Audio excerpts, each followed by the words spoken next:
Hello दोस्तों, स्वागत है आपका एक बार फिर से मेरे इस यूट्यूब चैनल पर। और आज की इस क्लास में हमारा जो टॉपिक है वो है आवेग और आवेग संवेग प्रमेय। पहले हम आवेग पढ़ेंगे कि क्या होता है आवेग, उसके बाद में हम आवेग संवेग प्रमेय यानी मोमेंटम इम्पल्स थ्योरी पढ़ेंगे और उसके बाद में हम करेंगे न्यूमेरिकल। ठीक है, ये तीन चीज आज हम करने वाले हैं। ठीक है, तो स्टार्ट करते हैं आज के क्लास को।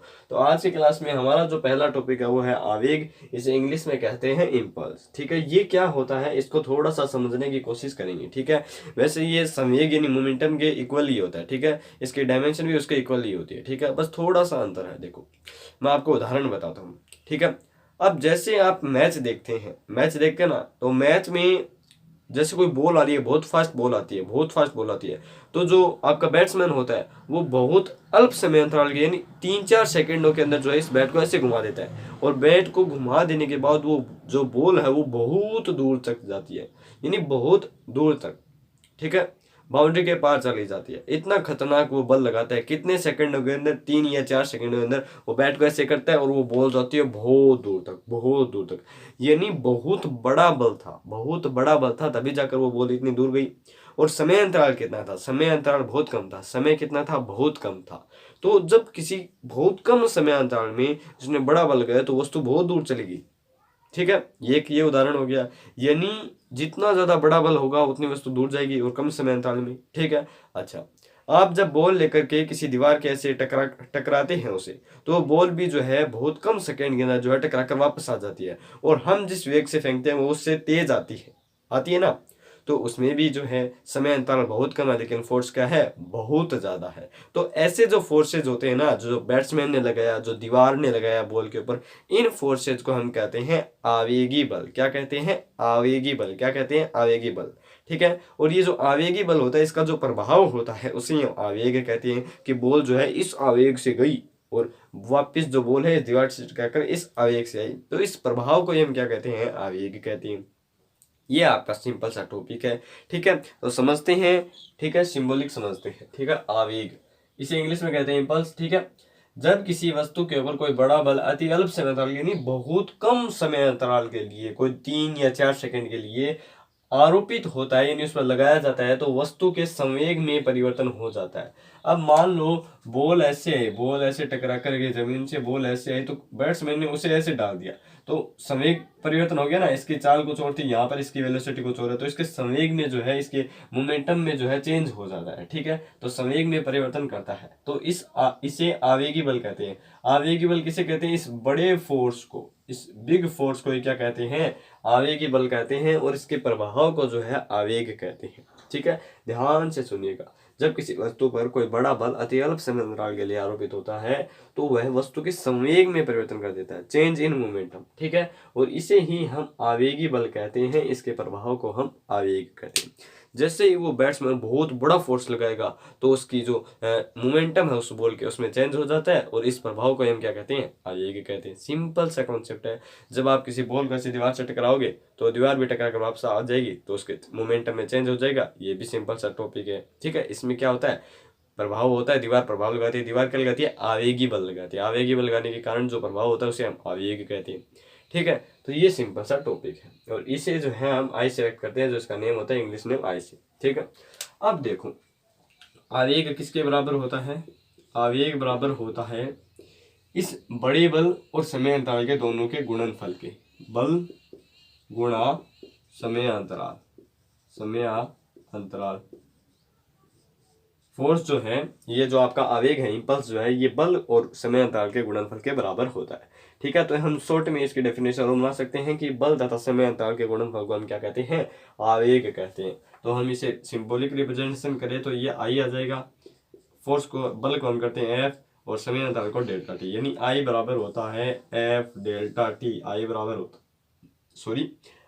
होता है एफ डेल्टा टी। क्या होता है? आई बराबर होता है एफ डेल्टा टी। ठीक है, बल तथा समय अंतराल के गुणनफल को हम क्या कहते हैं? आवेग कहते हैं। ठीक है, अब यदि यहाँ पर मैं फोर्स बहुत ज्यादा कर दूं, यदि मैं यहाँ पर फोर्स बहुत ज्यादा कर दूं, तो आवेग भी क्या होगा? बहुत ज्यादा होगा, बहुत ज्यादा होगा। और यदि मैं इतना ही बड़ा फोर्स इतने ही बड़े समय अंतराल में लगा रहा हूं, तो प्रभाव और भी ज्यादा होगा। क्या होगा? और भी ज्यादा होगा। ठीक है, तो ये अपना जो है आवेग है। इसके विमीय सूत्र और इसके जो है डायमेंशन की बात कर लेते हैं। तो यहाँ पर जो है ये बल है, यहाँ पर ये समय अंतराल है। बल का जो विमीय सूत्र होता है वो होता है m1L1T-2, और यहाँ पर एक t प्लस का है, तो इसकी विमीय सूत्र हो जाएगा, आवेग का विमीय सूत्र हो जाएगा m1L1T-1, यानी इसका जो मात्रक होगा ऐसे ही वो हो जाएगा किलोग्राम गुणा मीटर पर सेकंड। और यही किसका था, यही था संवेग का। ठीक है, ये किसका था, ये संवेग का था। यही फॉर्मूला किसका था, संवेग का था। और संवेग और आवेग जो है दोनों एक ही चीज होती है। मैं आपको आगे के इसी के जस्ट आगे वाला जो टॉपिक है वो हम यही पढ़ेंगे। ठीक है, तो ये था अपना आवेग। ठीक है, ये बल गुणा समय अंतराल के बराबर होता है। ठीक है, उदाहरण मैंने आपको बता दिया कि जब कोई गेंद तेज गति से आती है तो बल्लेबाज उस पर जैसे ही बहुत बड़ा थोड़े से समय अंतराल जाता है तो वो बॉल के जो है संवेग में परिवर्तन हो जाता है। या जब आप बॉल को दीवार से टकराते हैं तो बॉल जो है बहुत कम समय अंतराल में टकरा कर वापस आ जाती है और तेज आती है एकदम। ठीक है, तो वो इसी का प्रभाव है, यही हिसाब है हमारे जो कुछ करते हैं। ठीक है, और अब हम देखते हैं आवेग और संवेग प्रमेय, इंपल्स मोमेंटम थ्योरम। ठीक है,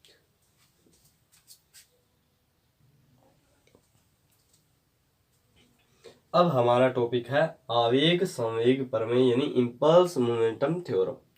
ये क्या कहती है कि जैसे ही हमने उस बॉल को ऐसे मारा था तो उस बॉल के जो मोमेंटम में जो चेंज हुआ था, उसके संवेग में जो परिवर्तन हुआ था, और जो आवेग उस पे लगा था, वो आवेग और ये जो मोमेंटम है ये दोनों जो है चेंज इन मोमेंटम जो है ये दोनों इक्वल होते हैं।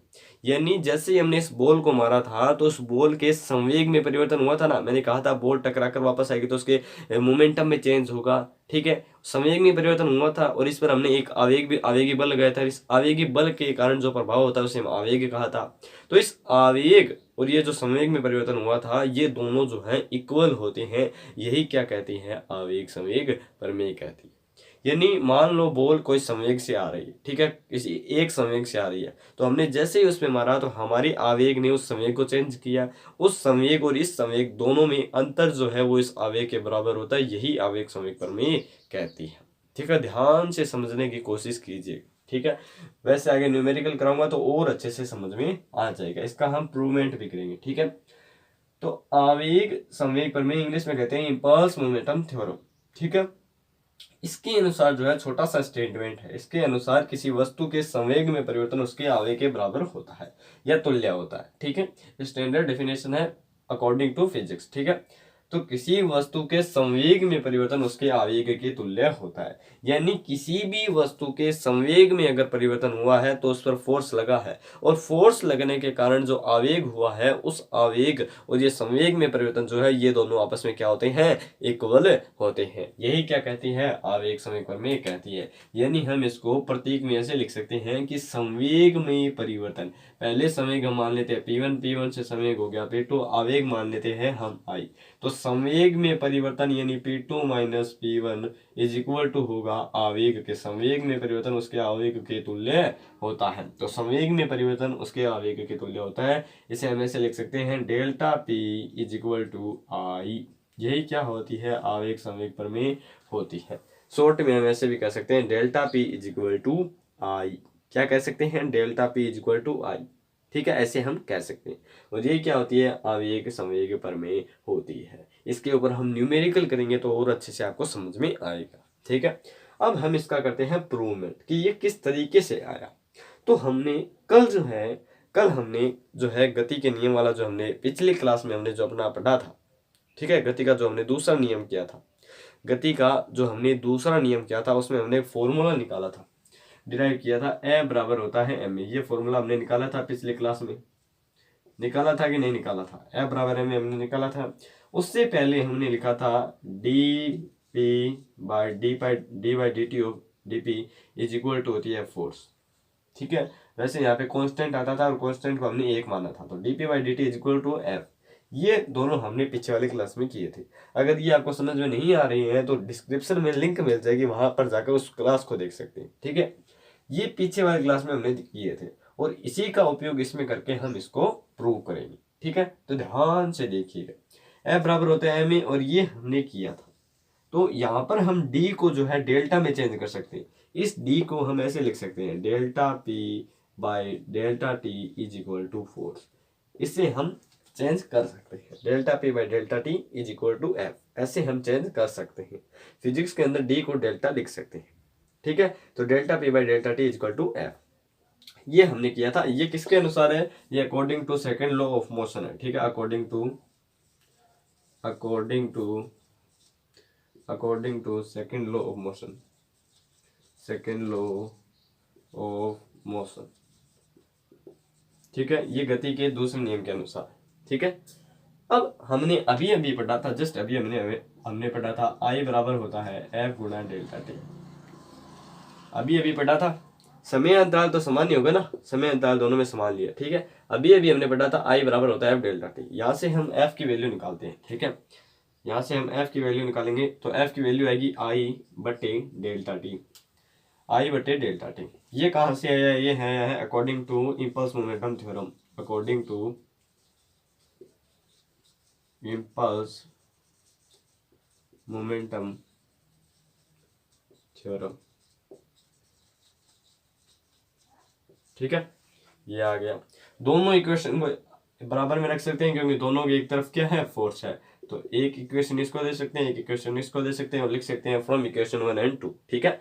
इक्वेशन 1 और 2 से क्या करेंगे? इन दोनों को बराबर में कर देंगे क्योंकि ये दोनों फोर्स के बराबर है। तो delta p by delta t is equal to हो जाएगा आई बटे डेल्टा टी के, ठीक है। दोनों आपस में बराबर हो जाएंगे, दोनों बराबर होंगे तो डेल्टा टी से डेल्टा टी कट और ये आ गया आई बराबर डेल्टा पी, आई बराबर डेल्टा पी। और यही हमें क्या करना था? प्रूफ करना था। जो हमने यहाँ पर स्टेटमेंट दिया था वो यहाँ पर हमने प्रूव कर दिया है। किस तरीके से किया ये मैंने आपको बता दिया है, ठीक है। बहुत छोटा सा डेरिवेशन था, ठीक है। वापिस से देखिएगा, ये हमने गति के द्वितीय नियम में पढ़ा था कि संवेग में परिवर्तन की दर उसके किसी वस्तु के ऊपर आरोपित बल जो है वो संवेग में परिवर्तन की दर के समानुपाती होता है। ये हमने पढ़ा था गति के दूसरे नियम में। वहां पर हमने कांस्टेंट लगाया था, कांस्टेंट को हमने एक्सपेरिमेंट्स के द्वारा एक प्राप्त किया था, ठीक है। तो एक हमने लिखा था, एक जगह कुछ नहीं है मान लो, ठीक है।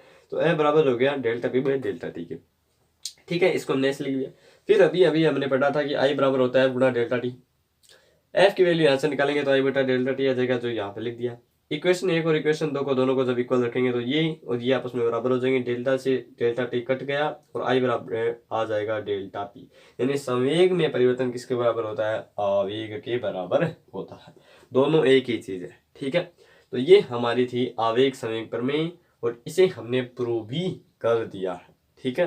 तो अब हम देखते हैं न्यूमेरिकल, बहुत ही बढ़िया न्यूमेरिकल है, ठीक है। जो आपकी एनसीईआरटी होती है ये बहुत इंपॉर्टेंट होती है, ठीक है। जेईई और नीट के लिए जो एनसीईआरटी है वो बहुत इंपॉर्टेंट होती है। इसके आगे जस्ट एक एग्जांपल दिया हुआ है, वो एग्जांपल तो आप एनसीईआरटी में से जो है किया हुआ है तो आप कर सकते हैं, ठीक है। हम एनसीईआरटी के पीछे वाला क्वेश्चन करेंगे जो कि इसी पर आधारित है, इम्पल्स मोमेंटम थ्योरम पर। बहुत ही इंपॉर्टेंट एग्जाम्पल है, ठीक है, क्वेश्चन है। जो आपकी जेईई और जो नीट के अंदर जो क्वेश्चन आते हैं वो लगभग एनसीईआरटी से जो है उठ जाते हैं। एनसीईआरटी जो है वो बेस होती है उनका, ठीक है। हम इधर उधर भटकते रहते हैं, लेकिन जो एनसीईआरटी है वो बेस होती है उनका। तो एनसीईआरटी पे हमें ज़्यादा फोकस करना है, ठीक है। तो एनसीईआरटी का क्वेश्चन आप ध्यान से देखिएगा, पहले आप ट्राई कीजिएगा फिर मैं करूँगा। क्वेश्चन आपकी स्क्रीन पर है, क्वेश्चन आप देख सकते हैं, ठीक है। आपके नीचे स्क्रीन पर आ रहा है, ये क्वेश्चन आप देख सकते हैं, ठीक है। अब इस क्वेश्चन को ये कहना क्या चाहता है, ध्यान से देखिएगा, ठीक है। यहाँ पर जो है दो गेंदे हैं, एक गेंद ये मान लेते हैं, ठीक है, और एक गेंद ये मान लेते हैं। दोनों गेंदें विपरीत तरफ चल रही है, ठीक है। बिलियर्ड कोई गेम होता है, उसके अंदर एक गेंद इधर चल रही है, एक गेंद इधर चल रही है। दोनों की वेलोसिटी समान है, 6 मीटर पर सेकंड, और दोनों का जो मास है वो भी इक्वल है, ठीक है। 0.05 किलोग्राम है शायद, ठीक है। ये भी दोनों का इक्वल है, इतना ही है ना। मैं देख लेता हूँ अभी, ये इतना ही है, ठीक है। दोनों का मास ये है, दोनों का वेलोसिटी समान है, ठीक है। ये गेंद आ रही है इधर और ये गेंद आ रही है इधर, दोनों गेंदें आपस में आ रही है, आपस में टकरा करके जो है, ठीक है, ये होता है इनके बीच में प्रोसेस, ये हमने देखा नहीं। इसके बाद ये गेंद जा रही है इधर और ये गेंद जा रही है इधर, ये है टकराने के बाद, ये है टकराने से पहले। अब टकराते समय इन दोनों के बीच इस गेंद ने इस गेंद के ऊपर कितना आवेग लगाया, इस गेंद ने इसके ऊपर कितना आवेग लगाया ये हमें ज्ञात करना है। क्या करना है? ज्ञात करना है। ठीक है, हमारा क्वेश्चन क्या है, ध्यान से समझिएगा। एक बॉल जा रही है इधर, एक बॉल जा रही है इधर, दोनों आपस में टकराई। टकराते ही इस बॉल ने इस पर कितना आवेग उत्पन्न किया और इस बॉल ने इस पर कितना आवेग लगाया ये हमें बताना है। ठीक है, टकराने के बाद दोनों की जो वेलोसिटी है वो अभी भी 6 मीटर पर सेकेंड ही है। इसकी भी 6 मीटर पर सेकेंड है और इसकी भी 6 मीटर पर सेकेंड है, यानी वेलोसिटी में कोई चेंज नहीं हुआ है। केवल और केवल क्या हुआ, बॉल टकरा कर वापस गई है। वेलोसिटी में कोई चेंज नहीं हुआ है। हमें बताना है कि इस बॉल ने इस पर कितना आवेग लगाया, इसने इस पर कितना आवेग लगाया। ठीक है, वेलोसिटी के अंदर कोई चेंज नहीं है। ठीक है, तो आप ट्राई कर सकते हैं वीडियो को पॉज करके। ठीक है, मैं क्वेश्चन को सॉल्व कराता हूँ। देखो, ठीक है, पहले हम इसकी बात करते हैं, इस गेंद की। ठीक है, इस गेंद की बात करेंगे तो ये बॉल जा रही है इधर, इधर जा रही है। ठीक है, टकराने से पहले 6 मीटर पर सेकेंड है और मास हमें दे रखा। फिर बॉल जा रही है इधर, यानी डायरेक्शन क्या हो गई, अपोजिट हो गई ना। ये इधर जा रही थी, ये अपोजिट हो गई, तो इस पर हमें ले लिया, वेलोसिटी ले ली हमने माइनस में।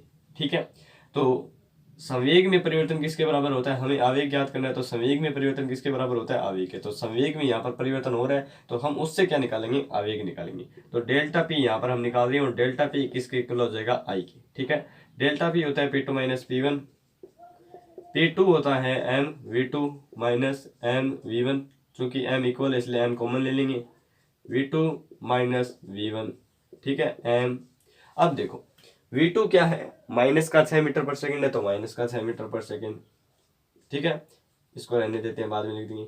माइनस V1 कितना है, 6, तो 6 और 6 कितने हो गए, 12, तो 12। M कितना है, M ये रहा 0.05, इन दोनों को गुणा करेंगे तो आएगा 0.660 किलोग्राम गुणा मीटर पर सेकंड, माइनस का। ठीक है, माइनस का। ये किसने लगाया है, ये लगाया है इस बॉल ने इस पर। ये बॉल टकरा गई तो इसके संवेग में परिवर्तन कितना हुआ, इतना। तो इसके ऊपर आवेग कितना लग रहा है, इतना आवेग लग रहा है इस बॉल के द्वारा। चूंकि इस बॉल ने इस बॉल के संवेग में परिवर्तन किया है तो आवेग भी इसने लगाया, और आवेग लगाया है इतना 0.6 किलोग्राम गुणा मीटर पर सेकेंड, इसने इसके ऊपर आवेग लगाया। अब इस बॉल ने इसके ऊपर कितना आवेग लगाया, तो ये बॉल भी इतना ही आवेग लगाएगी, बस ये प्लस का हो जाएगा। ठीक है, दोनों जो है एक दूसरे के विपरीत दिशा में, अपोजिट डायरेक्शन में जो है दोनों आवेग लगाएगी। ठीक है, ये इधर लगा रही है, ये इधर लगा रही है, दोनों जो है अपोजिट डायरेक्शन में जो है क्या लगाएगी, आवेग लगाएगी। ठीक है, और दोनों को हम किससे निकालेंगे, delta P is equal to I. ठीक है, change in momentum is equal to होता है इम्पल्स, और इसी से हमने ये निकाला है। ठीक है, यदि आप इस V2 की जगह जो है केवल 6 रख लेते और इसकी डायरेक्शन को अगर माइनस लगा देते तो ये प्लस में आ जाता, फिर उसके समय हमको जो है माइनस में प्राप्त हो जाता। तो इससे कोई फर्क नहीं पड़ता है। ठीक है, दोनों में जो मोमेंटम इन चेंज है, चेंज इन मोमेंटम है, वो दोनों में इक्वल आएगा। इक्वल आते का मतलब है एक में माइनस आएगा, एक में प्लस आएगा, और इसका मतलब होगा ये बॉल इस पे लगा दिया, ये बॉल इस पे लगा दिया, दोनों की जो डायरेक्शन है वो अपोजिट है। ठीक है, तो ये हमारा था एक numerical, best numerical of the NCERT। ठीक है, तो I hope you understand this topic very well and subscribe my channel, and in next video we study third law of the motion. ठीक है, तो धन्यवाद दोस्तों।